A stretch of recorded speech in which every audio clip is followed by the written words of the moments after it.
Bienvenidos a esta exploración. Hoy vamos a hablar de algo que, nos rodea constantemente, aunque quizás no le demos tanta importancia: la arquitectura. Pero no solo como el arte de levantar edificios, ¿eh? Es algo más profundo. Una de nuestras fuentes la define como la matriz de la civilización, casi como un espejo del alma humana. Y es verdad si lo piensas. Cada construcción, ya sea una pirámide imponente o una cabaña humilde, nos cuenta algo, ¿no? Nos habla de la gente que la creó. Hoy nos vamos a guiar por extractos de Los Arquitectos, un libro de Joseph Ford Newton. Es un texto que se sumerge en la historia, los símbolos y la filosofía de una organización que siempre ha generado, mucha curiosidad: la francmasonería. Así que esa es nuestra misión hoy: meternos de lleno en este libro para entender un poco mejor sus orígenes, o al menos los que propone Newton, ¿eh? Esos símbolos que parecen durar siglos y la filosofía central de esta antigua fraternidad. Y prepárense, porque creo que vamos a encontrar conexiones e ideas que quizás nos sorprendan un poco, sobre todo si tenemos interés en la historia, el simbolismo, esas grandes corrientes de pensamiento. Newton divide su análisis en 3 partes: profecía, historia e interpretación. A ver, empecemos por el principio, por la profecía. Esas como prefiguraciones antiguas. El libro conecta a los orígenes masónicos, fíjate, con los inicios mismos de la arquitectura y con esa búsqueda espiritual que parece tan humana. ¿Qué tan atrás nos lleva esto? Nos lleva muy atrás. Prácticamente a los albores de la civilización. Newton nos sitúa directamente en lugares como el Antiguo Egipto. Lo que él argumenta es que las primeras grandes construcciones, piensa en las pirámides, no eran solo hazañas técnicas, eran mucho más. Eran como respuestas a necesidades espirituales muy profundas, ¿sabes? La búsqueda de la eternidad, de una conexión con lo divino, de alguna forma vencer a la muerte. Había como un asombro casi sagrado en el mero acto de construir. Y junto a esto, claro, surge la geometría. Pero no solo como una herramienta práctica, sino como algo casi mágico. El descubrimiento de la escuadra, por ejemplo. Newton lo presenta no solo como un avance para construir mejor, sino como un hito simbólico. Muy rápido se convierte en un emblema de la verdad, de la rectitud moral.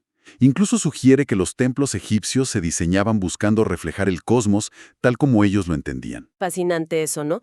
Cómo una simple herramienta de trabajo adquiere tanto significado y tan temprano. La escuadra como símbolo de rectitud. ¿Y qué otros símbolos clave identifica el libro en esa etapa tan ancestral, en lo que llama la profecía de la masonería? Exacto, la escuadra es un caso claro. Pero Newton señala la increíble antigüedad y universalidad de otros símbolos. Pensemos, por ejemplo, en el triángulo. Lo vemos asociado a trinidades divinas tanto en Egipto como en la India. La esvástica también, que hoy tiene una carga terrible, pero originalmente en muchas culturas era señal de bienestar, de buena suerte, quizá relacionada con la estrella polar, ese punto fijo. Claro, un símbolo resignificado trágicamente. Totalmente. Luego está la cruz. Mucho antes del cristianismo, ya era un símbolo poderoso de vida, de regeneración, de eternidad, en muchas tradiciones antiguas. Y el círculo, por supuesto, como símbolo de totalidad, de eternidad, o a veces ese ojo divino que todo lo ve. Lo que Newton resalta, y es impactante, es cómo estos símbolos arquetípicos parecen resonar a través de culturas y milenios, y cómo se conectan con las herramientas que luego la masonería adoptará simbólicamente. El cubo perfecto, como símbolo de verdad, de estabilidad. La columna, representando el soporte, la conexión entre cielo y tierra. Incluso el compás y la escuadra, que según Newton, ya Confucio en China usaba como metáforas del buen comportamiento. O sea que no eran exclusivos de una sola cultura. Para nada. Y menciona hallazgos arqueológicos que apoyan esta idea de persistencia. Por ejemplo, se encontraron emblemas como la escuadra, la plomada, la llana, bajo la aguja de Cleopatra cuando la trasladaron a Nueva York. El libro lo cita como evidencia de esa antigüedad. Esta universalidad, la verdad te deja pensando, ¿no?, sobre si existe una base simbólica común en la humanidad. Sí, es una idea muy potente, esa de una simbología universal. Y el libro también menciona antiguos misterios y un drama de la fe. ¿Cómo encaja esto con los símbolos? Pues se conecta directamente con esa búsqueda espiritual de la que hablábamos. Newton usa el mito egipcio de Osiris, su asesinato, la búsqueda desesperada de Isis, su esposa, y finalmente su resurrección, su triunfo sobre la muerte. Lo presenta como el gran arquetipo de ese drama de la fe. Entiendo. Este relato era central en los misterios iniciáticos de Egipto, simbolizaba la lucha contra la mortalidad, la esperanza en el más allá, el despertar a una conciencia superior. Y lo interesante, según el texto, es que esta estructura narrativa, muerte, pérdida, búsqueda, renacimiento, no se quedó solo en Egipto, se difundió y se adaptó en otras culturas mistéricas. Piensa en Dionisio en Grecia, Mitra en Persia y Roma. Adaptaciones del mismo patrón básico. Exacto. Y un elemento clave en todas ellas era el secreto. La idea de que ciertas verdades profundas solo se revelaban gradualmente a los iniciados. Newton sugiere ahí una conexión, un posible hilo conductor entre estos dramas míticos sobre la muerte y la resurrección y los temas que luego veremos en los rituales masónicos. Es una conexión intrigante. Entender esas raíces simbólicas y míticas nos prepara bien para la siguiente etapa, cómo esta tradición, según el libro, evoluciona ya históricamente. Eso nos lleva a la segunda parte del análisis de Newton, la historia. Cómo traza él la línea desde esos constructores antiguos y sus misterios hasta los masones que asociamos con la Edad Media. Bueno, Newton propone una especie de linaje a través de ciertas organizaciones de constructores del mundo antiguo y clásico. Menciona primero a los artífices dionisíacos, en Jonia, en Asia Menor. Eran conocidos por construir templos, teatros, y se dice que tenían ritos secretos, signos para reconocerse. Y luego, ya con más base documental, habla de los colegia romanos. Ajá, los gremios romanos. Eso es. Eran básicamente las asociaciones de artesanos, ingenieros en Roma. A menudo tenían reconocimiento oficial, ciertos privilegios y una estructura interna que, la verdad, suena familiar. Un líder, el magíster, supervisores o vigilantes y distintos niveles o clases de miembros. El libro destaca que estos colegia compartían ritos, banquetes y, por supuesto, secretos profesionales. ¿Y menciona alguna evidencia concreta de esta conexión simbólica? Sí, fíjate, menciona un mosaico muy interesante descubierto en Pompeya, cerca de un templo de Isis, por cierto, recordando esa conexión egipcia. Es anterior a la erupción del 79 DC. Y este mosaico es fascinante.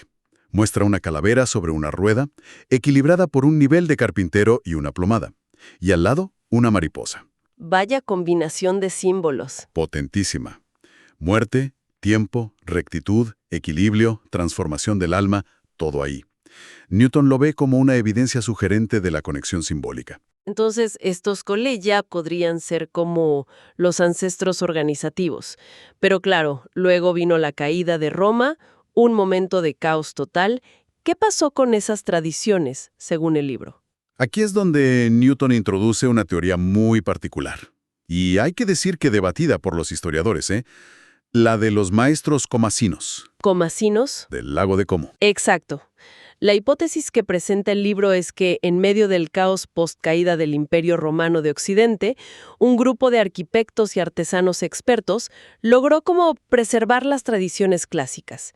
Se habrían refugiado en la isla fortificada de Comasina, en el lago de Como, al norte de Italia. Y desde ahí, estos Maegistri Comasini, como se les habría llamado, supuestamente mantuvieron viva esa llama del saber arquitectónico. Y con el tiempo se dispersaron por Europa, llevando sus técnicas, sus estilos. Newton sugiere que pudieron ser clave en la transición al románico y luego al gótico. ¡Qué interesante! ¿Y trabajaban por su cuenta? A menudo colaboraban con misioneros cristianos. Menciona a San Agustín en su misión a Bretaña, por ejemplo. Según esta teoría, eran ya Masons libres, liberi muratori, en el sentido de que no estaban atados a un lugar. Viajaban libremente ofreciendo sus servicios. Esto mucho antes de que el término francmasón fuera común. Entiendo, libres de moverse. Exacto. Newton los ve como el posible eslabón perdido, ¿sabes? El puente entre los colegia clásicos y las logias de constructores que surgirán en la Edad Media. Esta idea, si fuera cierta, ayudaría a explicar cómo algunas innovaciones arquitectónicas parecen surgir casi al mismo tiempo en distintas partes de Europa. Es una teoría muy atractiva, la verdad, aunque sea debatida. Y esto ya nos acerca a los francmasones más conocidos, los de la época de las grandes catedrales góticas. ¿Qué nos dice los arquitectos sobre sus documentos clave y sus características? El libro le da bastante importancia a lo que se llama las antiguas obligaciones o antiguas cartas, las Old Charges. Son manuscritos medievales. Los más famosos son el Poema Regius, que es de hacia 1390, y el manuscrito Cook, de principios del siglo XV. ¿Y qué contienen esos manuscritos? Son una mezcla curiosa. Por un lado cuentan una historia legendaria del oficio.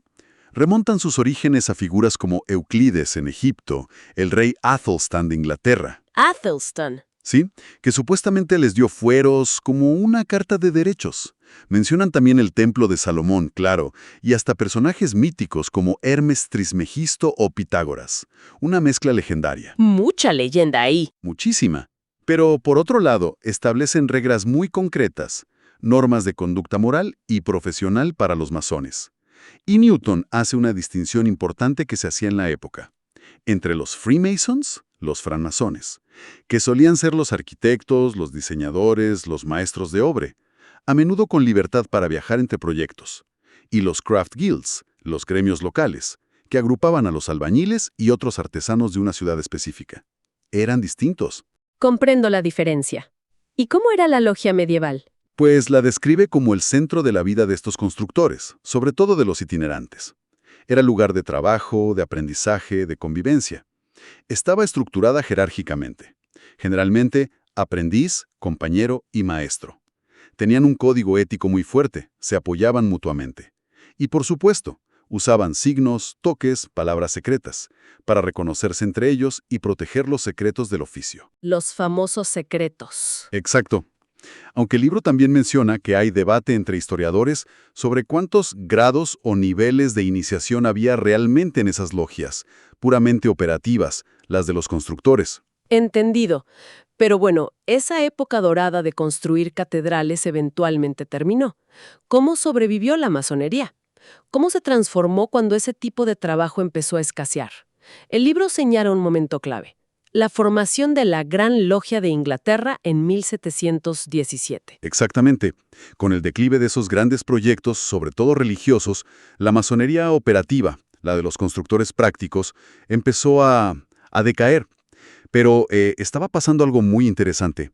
Cada vez más hombres que no eran constructores de profesión se sentían atraídos por estas logias. Gente de otros ámbitos. Sí, nobles, comerciantes, intelectuales, científicos, gente interesada en la filosofía, el simbolismo, la historia antigua, el compañerismo que ofrecían estas logias.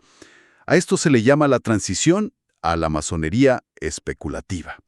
O sea, simbólica, no de construcción literal. De operativa a especulativa. Eso es. Y Newton aclara algo importante sobre 1717.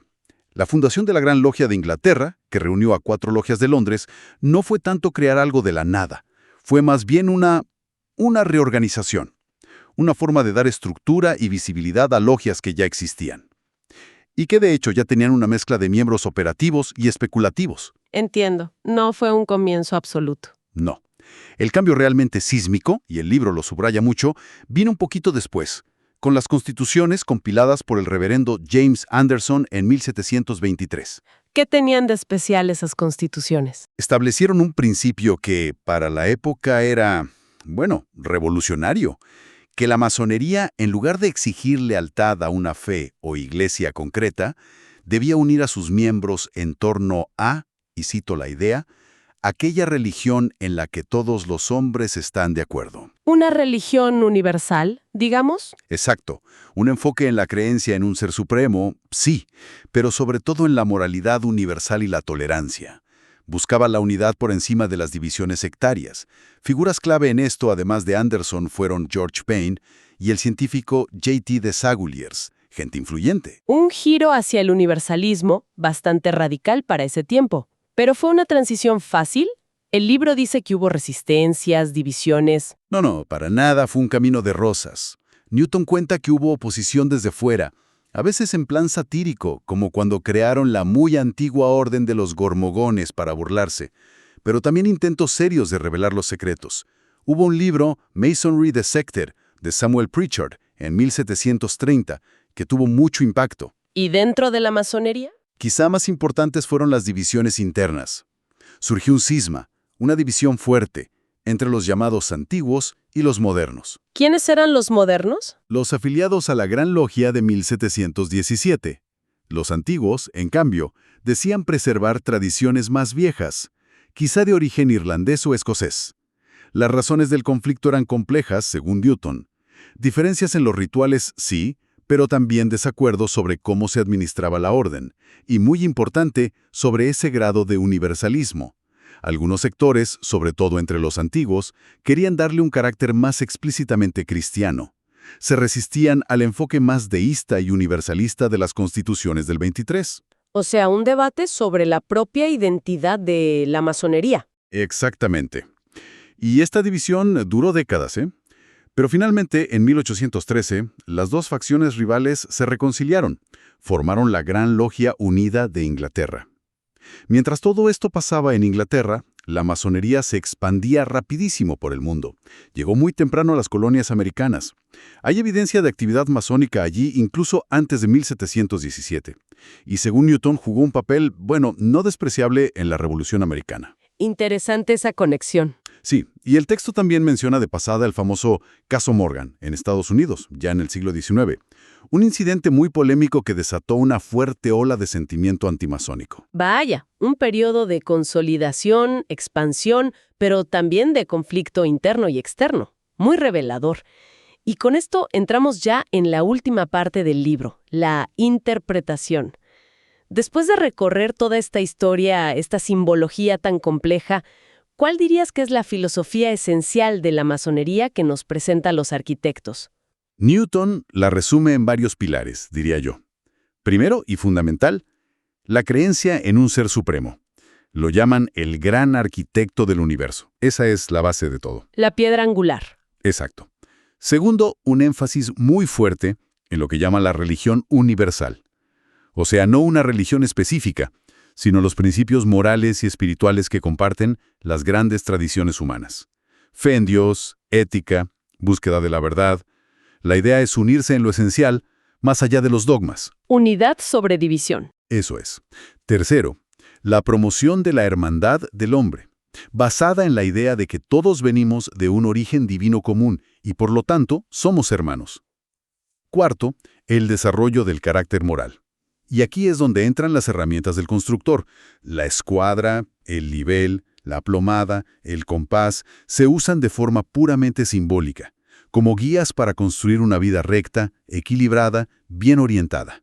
Construirse a uno mismo. La construcción interior. Justo. Quinto, la enseñanza de la inmortalidad del alma. Esto se explora sobre todo en el drama simbólico del tercer grado, que usa la leyenda de Hiram Abiv. El arquitecto del Templo de Salomón. El supuesto arquitecto, sí. Su historia, que trata sobre la fidelidad a sus principios hasta la muerte, y su triunfo simbólico sobre la muerte y la ignorancia, se usa para explorar temas como la lealtad, la mortalidad y la esperanza trascendente. Y sexto, un compromiso profundo con la libertad, en sentido amplio.